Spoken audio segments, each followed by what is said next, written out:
বের হয় তখন। আরে পাগলি, কিছু হবে না। প্রথম প্রথম একটু কষ্ট সব মেয়েরাই পায়, তবুও আমার ভয় করছে। কায়েস মাধবীলতাকে বুকে টেনে নিয়ে দু গালে হাতে রেখে কপালে চুমো দিল। ভয়ে মেয়েটার শরীর ঠক ঠক করে কাঁপছে। কায়েস কিছুটা হেসে বলল, ভয় করছে তোমার? প্রচন্ড ভয় করছে। বিয়ের আগে এসব না করলে হয় না? পাগলি মেয়ে, করবো তো বিয়ে। আর মাত্র 1 মাস পরই বিয়ে করব। এই 1 মাসও অপেক্ষা করতে পারবে না? প্লিজ মাধবী, না করো না। মাধবীলতা আর না করেনি। প্রচন্ড ভয়ে কায়েসের হাতটা শক্ত করে চেপে ধরেছিল। একটা দামি কামরা বুকিং করলো তাদের দুজনের জন্য। কায়েস হাসতে হাসতে রুমের সিট ক্যারি লাগিয়ে নরম গদির বিছানায় বসে আছে মাধবীলতা মেয়েটা। ভয়ে মেয়েটার কালো ফ্যাকাশে হয়ে গেছে। কায়েস পাশে বসে হাতের ওপর হাত রেখে বলল, শোনো, বলো। বিয়ের পর আমাদের একটা বাচ্চা হবে, তখন সব কষ্ট আর মনে পড়বে না। হুম মাথা ঝাঁকিয়ে জবাব দিল। আচ্ছা যাও, ড্রেস চেঞ্জ করে আসো। আমি তোমার জন্য অপেক্ষা করছি বসে। তোয়ালে নিচ দিকে টানতে টানতে রুমে ঢুকলো। কায়েসের শরীরে শুধু একটা শার্ট প্যান্ট। মাধবীলতা আশ্চর্য হয়ে বলল, কোনো সেফটি ব্যবহার করবেন না? আরে বোকা, এখন সেফটি লাগবে না। তোমার বাচ্চা নেওয়ার বয়স এখনো হয়নি। চিন্তার কিছুই নেই। তবুও সেফটি নিলে ভালো হতো। লাগবে না বললাম তো। রাগ দেখাচ্ছ কেন? কই রাগলাম? বিছানায় আসো। তাহলে এমন ভাবে কথা বলতেছো কেন? মাঝরাতে মাধবীলতা তোয়ালে বুকে জড়িয়ে গোসল করতে চলে গেল। গোসল করতে করতে ভাবছিল, বিয়ের আগেই কি এসব করা ঠিক হলো? না না, কায়েস তো আমার ভবিষ্যতে স্বামী হবে। কায়েসের অধিকার আছে আমার শরীরে। চুলগুলো মাথা নিচু করে মুছতে মুছতে কায়েসের দিকে তাকালো মেয়েটা। ঘুমন্ত অবস্থায় কত সুন্দর নিষ্পাপ লাগছে, কিন্তু কিছুক্ষণ আগে এই ছেলেটাই আমাকে জানোয়ারের মতো কুবলে খাচ্ছিল। ভালোবাসলে কেউ এরকম ভাবে তার গার্লফ্রেন্ডকে ব্যবহার করে কিনা? তবে তার চোখে নিজেকে খুঁজে পায়। ধর্ষণ করিলেও নাকি উপভোগ করলো, বোঝা কঠিন। আয়নার সামনে দাঁড়িয়ে নিজেকে বিশ্বাস হচ্ছিল না। কিছুক্ষণ আগে বয়ফ্রেন্ড তাকে কি ক্ষতি করেছে। ঠোঁটটা কামড়ে রক্তারক্তি অবস্থা করে দিয়েছে। গালেও দাঁত দিয়ে কামড়ের দাগ পড়ে গেছে। বিছানার কোণে বসে কায়েসকে ধাক্কা দিয়ে ডাকার চেষ্টা করছে।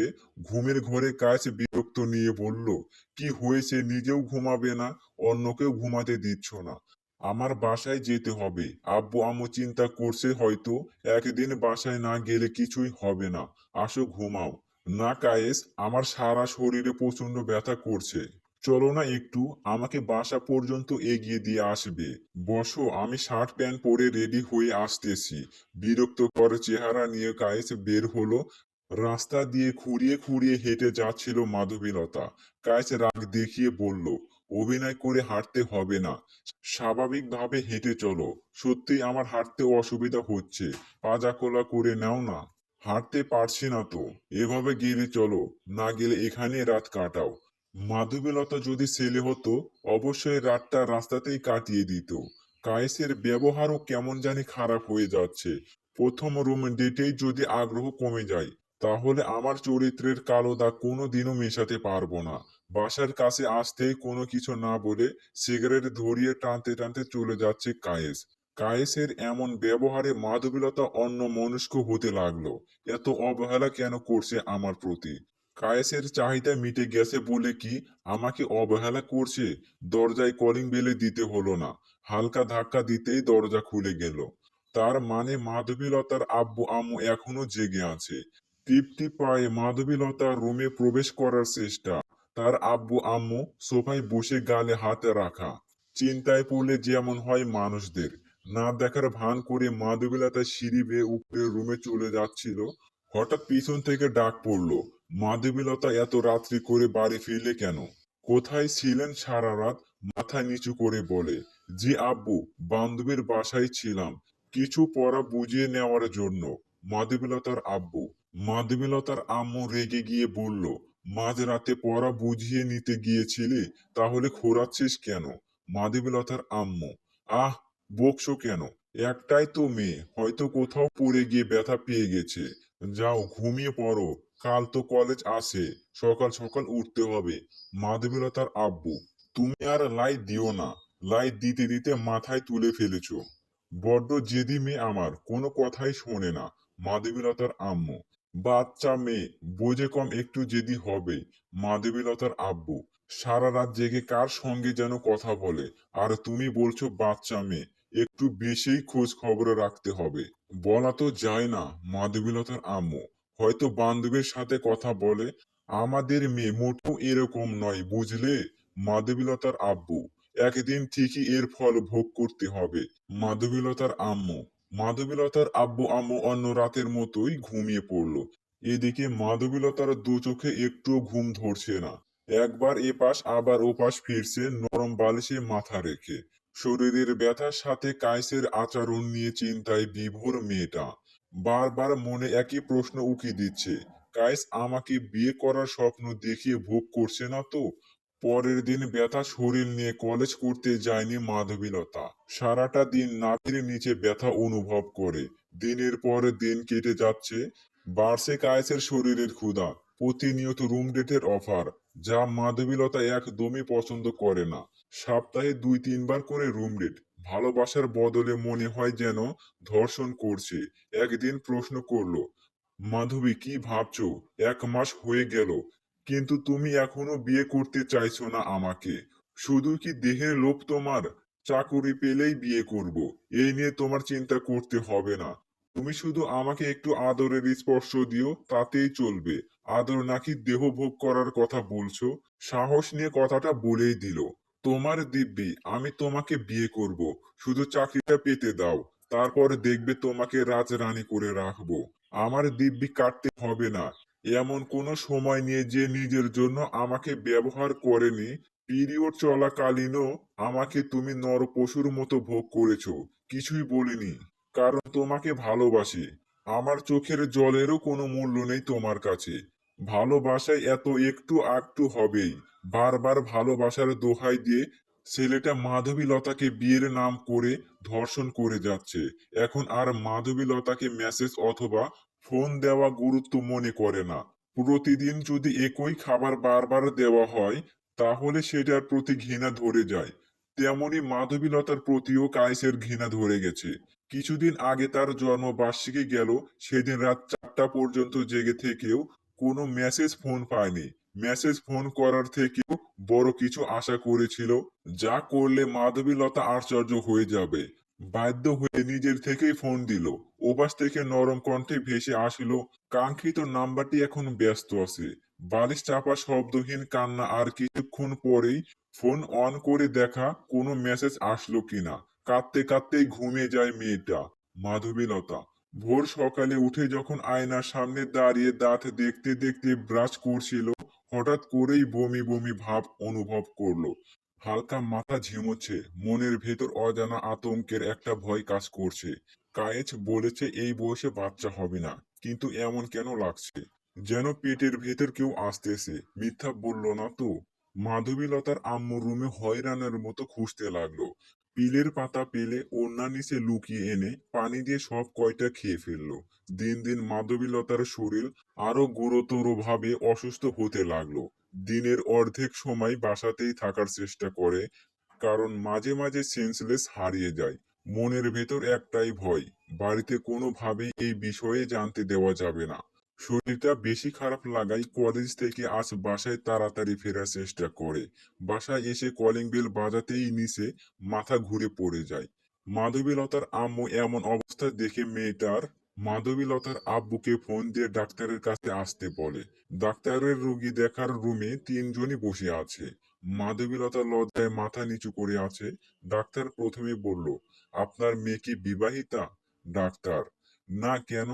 মাধবীলতার আব্বু অনেকটাই আশ্চর্য হয়েছে কথাটা শুনে। কোনো রোগীকে এমন প্রশ্ন করা হয় না।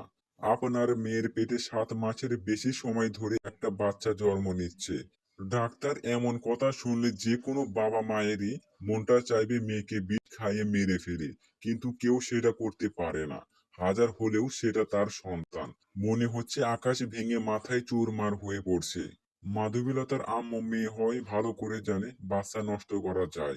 ডাক্তারকে বলল, ডাক্তার, বাচ্চাটা নষ্ট করা যাবে না। মাধবীলতার আম্মু, আম্মু, ওইটা আমার সন্তান, আমার পাপের শাস্তি আমার সন্তান কেন পাবে? মাধবীলতা, চুপ ডাইনি, নিজের সন্তান কাকে দাবি করিস? ওটা একটা জারজ সন্তান, তোর পাপ কর্মের সন্তান। মাধবীলতার আম্মু। মাধবীলতা কান্না শুরু করে দিল। মাঝখানে ডাক্তার বলল, বাচ্চা এখন আর নষ্ট করা সম্ভব না। আপনারা চাইলে কয়েকটা সপ্তাহ বাদে অপারেশন করতে পারেন। এখন নষ্ট করলে মা এবং সন্তান দুজনেরই ঝুঁকি আছে। ডাক্তার, আমি আগেই সন্দেহ করেছিলাম তোমার মেয়ের পেট বেড়ে যাওয়া নিয়ে। না, তুমি বলেছিলে মেয়ে মোটা হচ্ছে। মোটা হলে কোনো মেয়েরই এভাবে পেটে হয়ে যায় না। মাধবীলতার আম্মু। মাধবীলতার আব্বুকে ইঙ্গিত করে সব কথা বলল। মেয়ের এরকম কাজে বারবার মাথা নিচু হয়ে যাচ্ছে। লজ্জায় টকবক করছে বাবার চেহারাটা। টোল পড়া গালে লজ্জায় লাল রঙের স্পষ্ট ছাপ। চেহারাটা সরিয়ে দিয়ে উঠে গেল নিজস্ব গাড়িতে। এক হাতে ড্রাইভিং করছে, অন্য হাতে জ্বলন্ত সিগারেট। মাধবীলতা তার বাবার দিকে তাকিয়ে আছে। সে লোকটা তার মেয়ের মায়াবী মুখখানা দেখলে সিগারেটের কথা ভুলে যেত। অন্য দিনের মতো আজও মুখ থেকে টান দিয়ে নিয়ে বাহিরে ফেলে দিল। ঠাস, সাহস কিভাবে হয় তোর সিগারেট ফেলে দেওয়ার? বুব্বু, গালে হাত রেখে কাঁদছিল মাধবীলতা। যে বাবা তাকে মামুনি ছাড়া ডাকতো না, আজ তার মুখে তুই শব্দটা শুনে কান্না আটকাতে পারেনি। সি, তোর মেয়ে যেন কোনো বাবা মা না পায়। তুই হয়তো জানিস না, বাবা মা তাদের সন্তানকে নিয়ে কত স্বপ্ন দেখে থাকে। টপ করেই এক ফোঁটা চোখের জল কালো জুতোয় শুয়ে পড়ে। সহজে কোনো পুরুষ কাঁদে না। গাড়িটা থামিয়ে হর্ন হনিয়ে বাবা মা বাসার ভেতরে চলে গেল। নীরব কান্নায় ভেসে দিচ্ছে নরম বালিশটা। সন্ধ্যা পেরিয়ে রাতের অন্ধকারে নেমে এসেছে। রুমের সব লাইটটা বন্ধ করানো। পাগলের মতো ছুটে গেল মোবাইল ফোনের কাছে। কায়েস বারকার মাধবীলতার ফোনটা কেড়ে দিচ্ছে। সে এখন অন্য মেয়ের জন্য ব্যস্ত। শেষে বিরক্ত হয়ে ফোনটা ধরে মেজাজে দেখিয়ে বলল, তোমার কি কোনো কাজ থাকে না নাকি? সব সময় এত ফোন কেন দাও? আমাকে বিয়ে করতে পারবা? বিয়ে? আশ্চর্য হয়ে, কেন? তুমি তো বিয়ের স্বপ্ন দেখে অনেক কিছু করেছো। এখন আমার চরিত্রটা রক্ষা করো। কেঁদে দিয়েছে ফোনের ওপাশ থেকে। কখন? দেখো, আমি সিরিয়াস বলছি। I M a pregnant. তুমিই বলো এই সন্তানের কি করবা? আমি এখন বিয়ে টিয়ে করতে চাই না। আর তুমি একটা চরিত্রহীন মেয়ে। আমার সাথে শারীরিক সম্পর্ক করতে পারলে অন্যজনের সাথেও করতেও। কায়েস, চিল্লাও কেন? বাচ্চা নষ্ট করে দিলে সমস্যার সমাধান হয়ে যাবে। কায়েস ফোনটা কেটে দিয়ে সিমটাই ফেলে দিল। মাধবীলতার টেবিল ল্যাম্পের ওপর পিল বড়ি দেখে হাতে নিতেই দেখলো আউট অফ ডেট হয়ে গেছে পিল এগুলো। সব মা বাবাই তার সন্তানের ভালো চায়। অবশ্য মাধবীলতাকে তার বাবা মাও একটা সুযোগ দিতে পারে। টিপি টিপি তাদের আম্মু আব্বুর রুমে চলে গেল। কয়েকটা নখ দিতেই ভিতর থেকে সিট কেড়ে খুলে দিল। বিষণ্ণতা মুখে তাকিয়ে আছে তার আম্মু। জড়িয়ে ধরে কেঁদে দিল। আবার কাঁদছিস কেন? যা হবার হয়ে গেছে। আমরা একটা না একটা ব্যবস্থা করবই। মাধবীলতার আম্মু। সরি আম্মু। পাগলি মেয়ের চোখে জল মুছে। মাধবীলতার আম্মু। সরি আব্বু আম্মু, এখন থেকে তোমরা যা বলবে তাই শুনবো। মাথা নিচু করে কেঁদে বলল। মাধবীলতার আব্বু আম্মু নিজস্ব কিছু কথা বলল।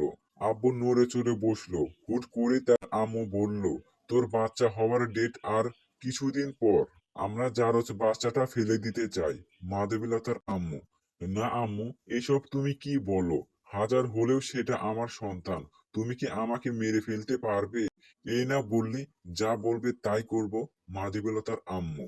আমার সন্তানকে মারতে পারবো না। রাগী মেজাজ দেখিয়ে। যারও সন্তান, ওই সন্তানের কি পরিচয় দিবি? যদি বড় হয়ে বাবার পরিচয় চায়, তখন কি জবাব দিবি? মাধবীলতার আম্মু। আমার সন্তানকে আমার পরিচয়ে বড় করব। লোক সমাজে কি পরিচয়ে বড় করবি? সবার তো আর জানার বাকি নেই তোর এইসব নোংরামোর ঘটনা জানার। মাধবীলতার আম্মু। আমি বুঝবো সেটা। তোর যেটা ভালো মনে হয়। ওই সন্তান যেন কোনোদিন আমাকে নানি ডাকটা না ডাকে। বিধাতার কাছে এইটাই চাওয়া। মাধবীলতার আম্মু। প্লিজ আম্মু, একটু চুপ করবা? যদি মেয়ে জন্মই না হতো, তাহলে হয়তো সমাজের সামনে মাথা নিচু করে হাঁটতে হতো না। মাধবীলতার আব্বু। আব্বু, তুমিও আমাকে অবহেলা করতেছো। আমার একটা বন্ধুর ছেলের সাথে বিয়ে ঠিক করেছি। মাইনে অনেক ভালো। একবার বিয়ে হয়েছিল, বউ রেখে চলে গেছে। সংসারের কাজ বলতে তেমন কিছু করতে হবে না। শুধু একটা বাচ্চা মেয়ে আছে, তার যত্ন নিতে হবে। মাধবীলতার আব্বু। একটা ডিভোর্সি ছেলের সাথে বিয়ে? আশ্চর্য হয়ে। তো কি রাজকুমারের সাথে বিয়ে করতে চাইছিস? হা হা হা। মাধবীলতার আব্বু। মাধবীলতা দু হাত মুখে চেপে মাথা নিচু করে মুখ চাপা কান্না করছে, শুধু হু হু করে। একটা শব্দ আসতেছে সোফায় বসা মাধবীলতার কাছ থেকে। মেয়েটা কয়েক দিনই কেমন অগোছালো হয়ে গেছে। আগের মতো আর বাসায় দুষ্টামি গুলোও দেখা যায় না। কলেজ থেকে এসেই আর বাচ্চাদের মতো তার আব্বুকে জড়িয়ে ধরে বায়না করে না, আব্বু আমার জন্য চকলেট আনো নাই কেন? আমি আর তোমার সাথে কথা বলবো না। হুঁ। মাধবীলতার আব্বু আর নিজ হাতে তুলে খাওয়ায় না। যে মেয়েটা মার হাতে না খেয়ে ক্ষুধা মেটে না, সে মেয়ে গত 2 দিন ধরে ঠিক মতো খাওয়া দাওয়া করে না। চুলগুলো শুষ্ক হয়ে গেছে, চোখের কোটরে চলে গেছে চোখের মণিগুলো। ঘন কালো দাগ চোখের নিচে। একটা মেয়ের সব থেকে মূল্যবান সম্পদ, অহংকার, তার দেহ। আজ মাধবীলতা বসতেছে, নিজের রুমে বসে মাধবীলতা চিৎকার করে কান্না করতেছে। মাধবীলতার রুমের দরজায় ঠক ঠক নখ পড়লো।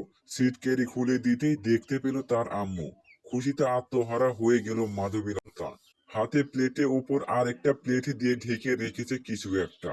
মাধবীলতা চোখের পানি মুছে বিছানায় উঠে বসলো। তার আর সহ্য হচ্ছে না কখন তার আম্মু খাইয়ে দেবে, সে আশায়। প্লেট টেবিলে রেখে চলে যাচ্ছিল, চেহারা না ফিরিয়েই বলল, পড়ার টেবিলে রেখে গেলাম, খেয়ে নিস। মাধবীলতার আম্মু। আম্মু। আহ্লাদে সুরে। ওই মুখে ডাক ডাকবি না, লজ্জায় আমার মাথা নিচু হয়ে যায়। তোর তোর মতো কলঙ্কিনী মেয়ের মুখে আম্মু ডাক মানায় না। মাধবীলতার আম্মু। আম্মু, আমি 2 দিন ধরে খাচ্ছি না, জানো না তোমার হাতে না খেলে ক্ষুধা মেটে না। প্লিজ খাইয়ে দাও না, প্লিজ আম্মু। অনুরোধ করে বলল মাধবীলতা। তোকে খাইয়ে দিতে ইচ্ছে করে না। এখনো বড় হয়ে গেছিস, কলেজেও পড়িস, আবার রুম ডেটেও যাস। এখন কি আর ছোট আছিস যে খাইয়ে দিতে হবে? মাধবীলতার আম্মু।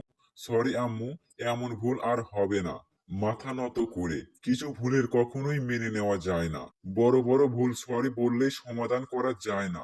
মাধবীলতার আম্মু মুখে আঁচল চেপে কান্না করতে করতে চলে গেল। মেয়ের সামনে মুখোমুখি হয়ে হয়তো এইসব কথা বলতে পারতো না। অনেক ভালোবাসে যে মেয়েটাকে, তাই তো চেহারা না ফিরিয়েই কথাগুলো বলল। বিছানা ছেড়ে শাওয়ার নিল।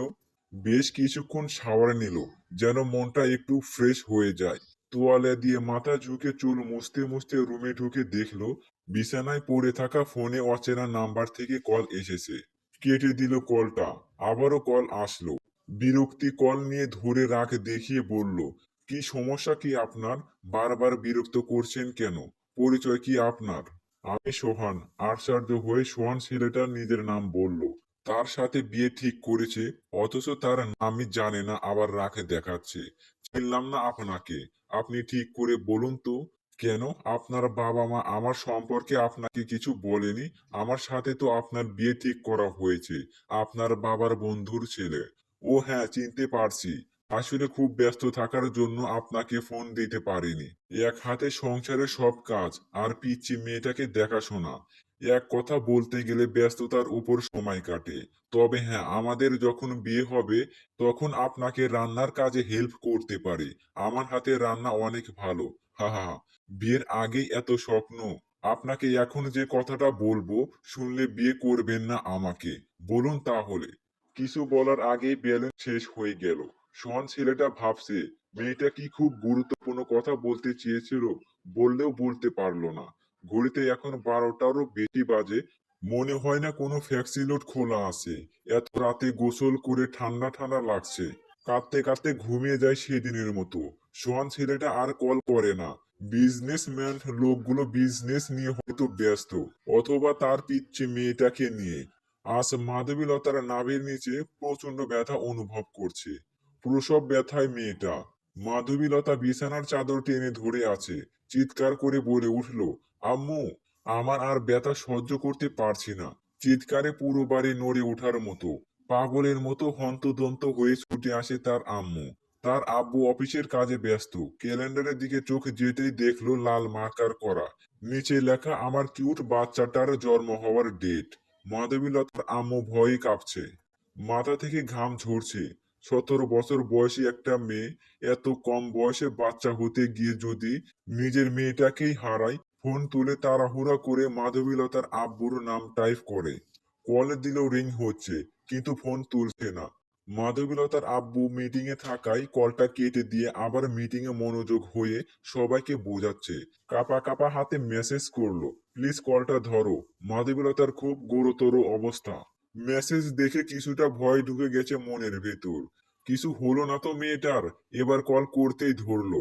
ওপাশ থেকে মাধবীলতার আব্বু বলল, হ্যালো।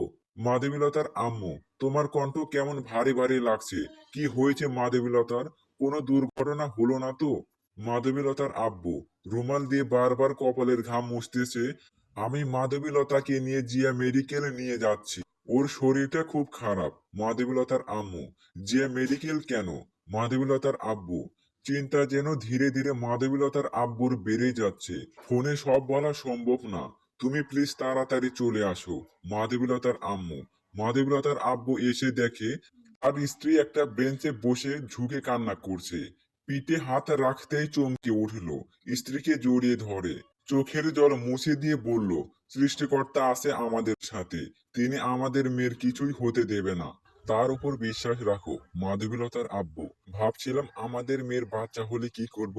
মাধবীলতার আম্মু, চিন্তা করো না, আমি একটা না একটা ব্যবস্থা ঠিকই করে দেব। মাধবীলতার আব্বু, তবুও বারবার প্রশ্নের পর প্রশ্ন করেই যাচ্ছে, সমাজে কিভাবে মুখ দেখাবো? তারা যদি প্রশ্ন করে বিয়ের আগেই কিভাবে বাচ্চা হলো তখন? মাধবীলতার আম্মু, বললাম তো চিন্তা করো না, আমি আছি তো সব কন্ট্রোলে রাখার জন্য। মাধবীলতার আব্বু তার স্ত্রীকে শক্ত করে বুকে জড়িয়ে ধরে আছে, হু হু করে কান্না করছে। কান্নায় তার শার্ট ভিজে চুপসে যাচ্ছে। ডাক্তার বেরিয়ে এলো। মাধবীলতার আম্মুর চোখের জল লেপটে লুপটে মুছে বলল, ডক্টর আমার মেয়ে এখন কেমন আছে? মাধবীলতার আম্মু, বাচ্চার মা একদম সুস্থ আছে, কিন্তু ডাক্তার, কিন্তু কি ডক্টর? এভাবে চুপ থাকবেন না। মাধবীলতার আব্বু, সরি, আমরা মাকে বাঁচাতে গিয়ে বাচ্চাকে বাঁচাতে পারিনি। আপনারা চাইলে পেশেন্টের সাথে এখন দেখা করতে পারেন। ডাক্তার। ডাক্তার চলে গেল কথাগুলো বলে। বিধাতার কাছে লাখ লাখ শুক্রিয়া করলো স্ত্রী স্বামী মিলে। দুজনে মাধবীলতার রুমে ঢুকে মিষ্টি একটা হাসি দিল। মাধবীলতা তাদের দেখে ওঠার চেষ্টা করলো।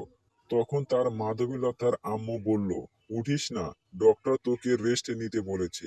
মাধবীলতার আম্মু, আমার বাচ্চা কই? কই আমার বাচ্চা? পাগলের মতো বলতে লাগলো। দীর্ঘ শ্বাস ফেলে মাধবীলতার আম্মু বলল, তোর বয়স কম হওয়ায় বাচ্চা হয়েও মারা গেছে, তুই ভালো আছিস এটাই অনেক আমাদের কাছে। মাধবীলতার আম্মু, মিথ্যা, মিথ্যা বলছো তোমরা, আমার বাচ্চাকে তোমরাই মেরেছো, কোথায় রাখছো বলো। কাঁদতে শুরু করে দিল। এতে মিথ্যা বলার কি আছে? মাধবীলতার আম্মু, তোমরা ডক্টরকে ঘুষ দিয়েছো, প্লিজ ফিরে দাও আমার বাচ্চাটাকে প্লিজ, তোমরা যা বলবে আমি সব করতে রাজি। কেঁদে কেঁদে অনুরোধ করলো।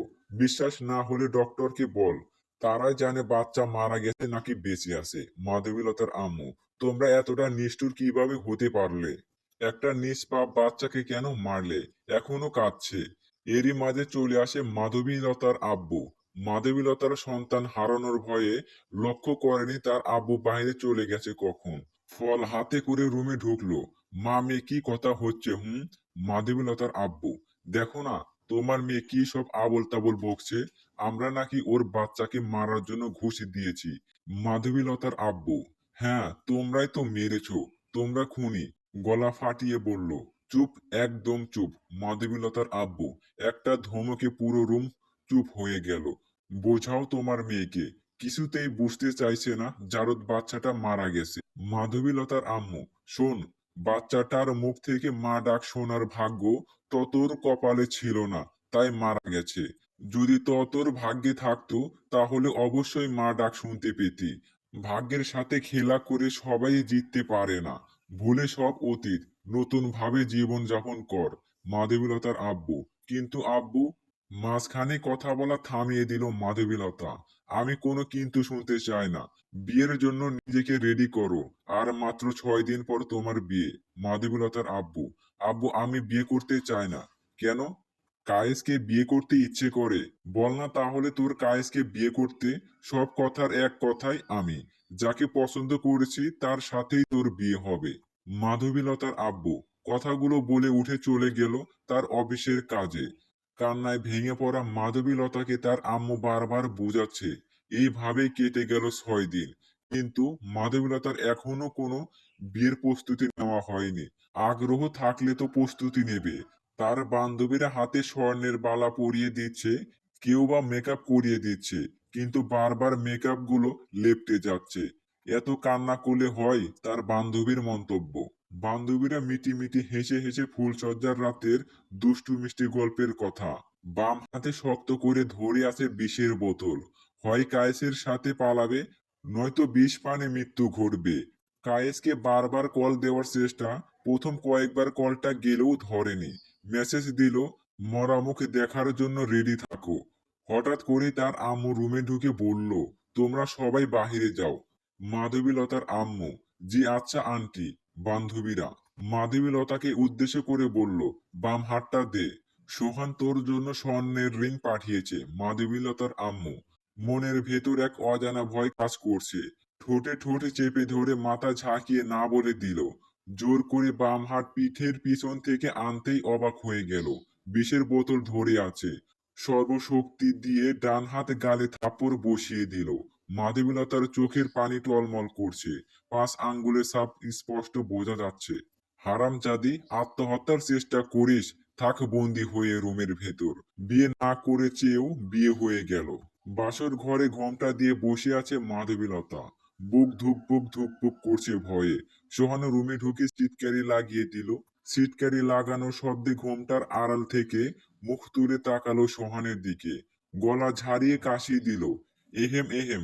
কিন্তু কোনো সাড়া শব্দ না পেয়ে সোহান ছেলেটা আশ্চর্য হয়ে মনে মনে ভাবলো, অভদ্র পরিবারের মেয়ে নাকি, সালামও করলো না।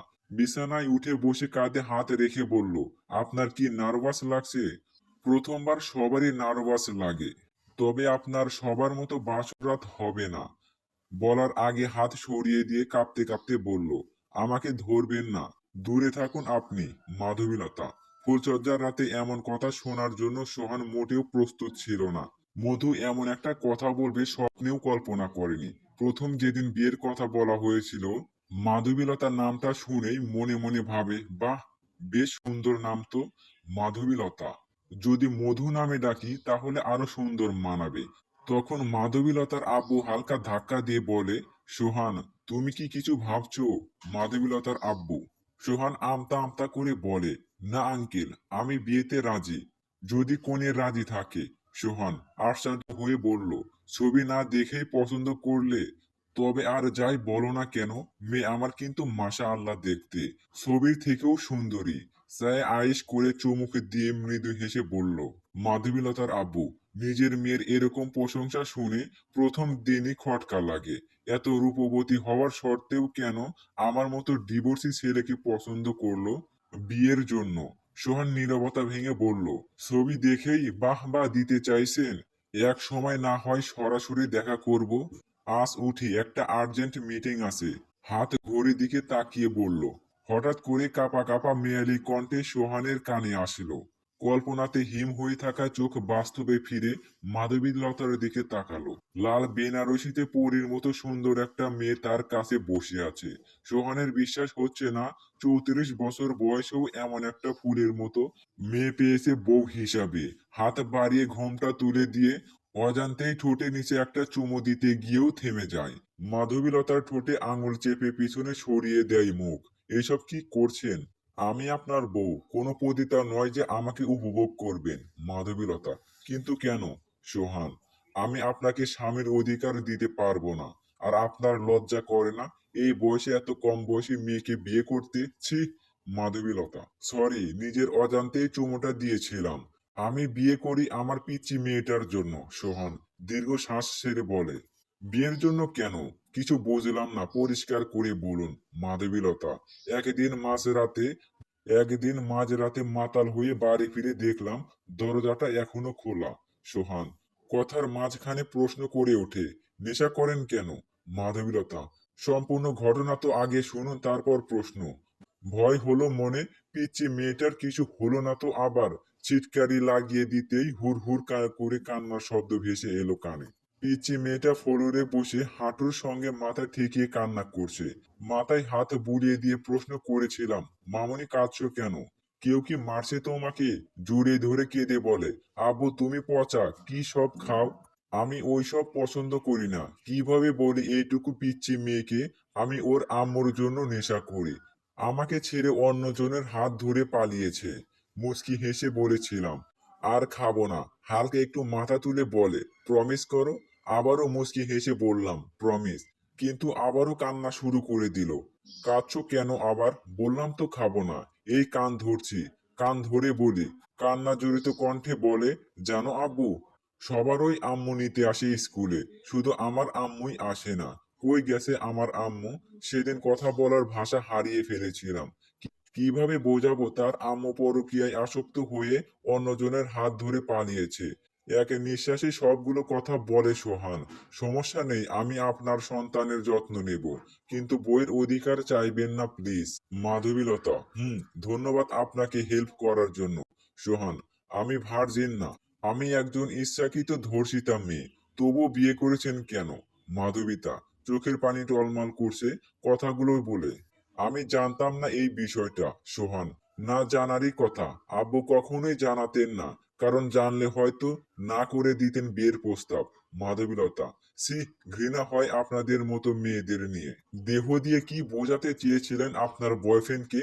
অনেক ভালোবাসতেন তাই তো? সোহান, আশ্চর্য হয়ে, আপনি কিভাবে জানলেন সে আমার বয়ফ্রেন্ড ছিল?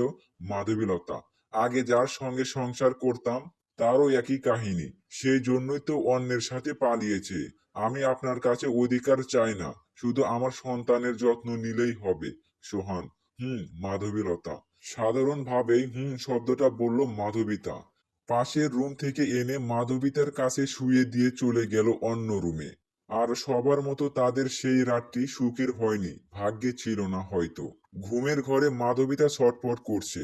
কপাল বেয়ে চুয়ে চুয়ে ঘাম টপ টপ করে পড়ে, বালিশ ভিজে যাচ্ছে। স্বপ্ন দেখছে তার আব্বু কালো কোট পরে দাঁড়িয়ে আছে জিয়া মেডিকেলে। ডাক্তারের সাথে কি নিয়ে যেন কথা কাটাকাটি হচ্ছে। পকেট থেকে 1000 টাকার 3টা বান্ডিল বের করে দিয়ে ডাক্তারের হাতে ধরিয়ে দিল। ডাক্তার মাথা ঝাঁকিয়ে না না বলছে, আর হাত ঠেলে দিচ্ছে। আরো 2টো বান্ডিল পকেট থেকে পুরো দিল। ডাক্তারের মুখে এবার মিষ্টি একটা হাসি ফুটে উঠল। ডাক্তারের পেছন পেছন তার আব্বু যাচ্ছে। আশ্চর্য, মাধবীতা বেডে শুয়ে আছে জ্ঞান শূন্য হয়ে। মাধবীতার পাশের দোলনায় বেশ হাত পা নাড়িয়ে খেলা করছে একটা শিশু। দেখতে অনেকটা 80 বছরের বুড়োর মতো। মুখে হাত পায়ে টেপ পেঁচিয়ে একটা থলিতে ভরে দিল। তার আব্বু হেঁটে যাচ্ছে বস্তির এলাকাতে, ডাস্টবিনের থলেটা ফেলে দিয়ে এদিক সেদিক তাকিয়ে চলে গেল। ঘুম থেকে ধর ফরিয়ে উঠে বসলো বিছানায়। চোখে হাত রাখতেই বুঝলো জলে ভরে গেছে 2 চোখ। পরের দিন সকালে রান্নার কাজ শেষ করে যখনই তার নতুন মেয়েকে ডাকতে যাবে, তখন দরজার আড়াল থেকে ফিসফিসিয়ে কথা বলার আওয়াজ শোনে। দরজায় হালকা ধাক্কা দিয়ে ভেতরে ঢুকে কোনো শব্দ ছাড়াই দেয়ালের দিকে মুখ ঘুরিয়ে কথা বলছে তার পিচ্চিটা। হঠাৎ পেছনে ফিরে তাকিয়ে বলল, নতুন এই দেখো আমার বন্ধু। কিন্তু মাধবীলতা কিছুই দেখতে পাচ্ছে না। আর এই বাসায় 3জন ছাড়া আর কেউ নেই বলেই মনে হয়, কারণ সোহান বলেছে তার মা বাবা বলতে পৃথিবীতে কেউ নেই। তাহলে কার সাথে কথা বলছে? চলবে, অবশ্যই কমেন্ট বক্সে জানাতে ভুলবেন না।